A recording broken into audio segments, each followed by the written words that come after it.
नमस्कार। कविता पाठ के अंतिम हिस्से में तकनीक की खराबी के कारण जो आवाज़ नहीं सुनाई पड़ी, तो उसके लिए मैं पूरे कविता पाठ को दोबारा आपके सामने पेश कर रहा हूँ।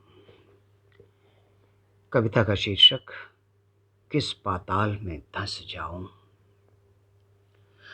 सोचता हूँ किस पाताल में धंस जाऊं, जब कोई मुझसे कहता है कि तुम कह ही नहीं सकते मेरा दुख मुझसे बेहतर, क्योंकि तुमने नहीं भोगा जो मेरे पूर्वजों ने भोगा है।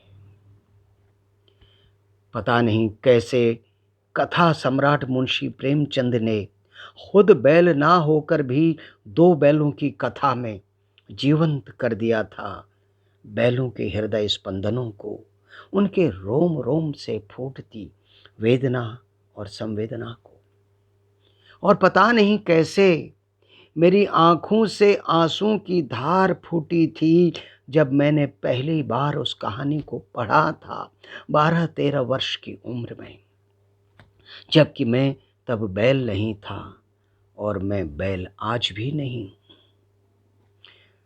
हाँ, तब हमारी गौशाला में दो बैल थे। उनका नाम हीरा मोती नहीं, लहुरा और कबरा था।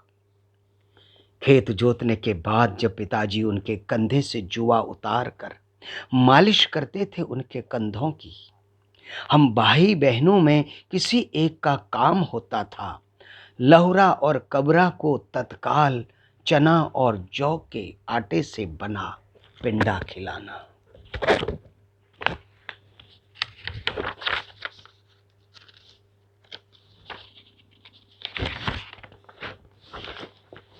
पिंडा खाने के बाद वे जिस भाव से हमारा हाथ चाटते थे, लगता था जैसे अपनी भाषा में आशीर्वाद दे रहे हैं हमें और आश्वस्त कर रहे हैं कि खेत जोतने की थकान इस प्रेमालाप से मिट गई है। और हम गौरवान्वित हो जाते थे कि हमारे घर में लहुरा और कबरा हैं।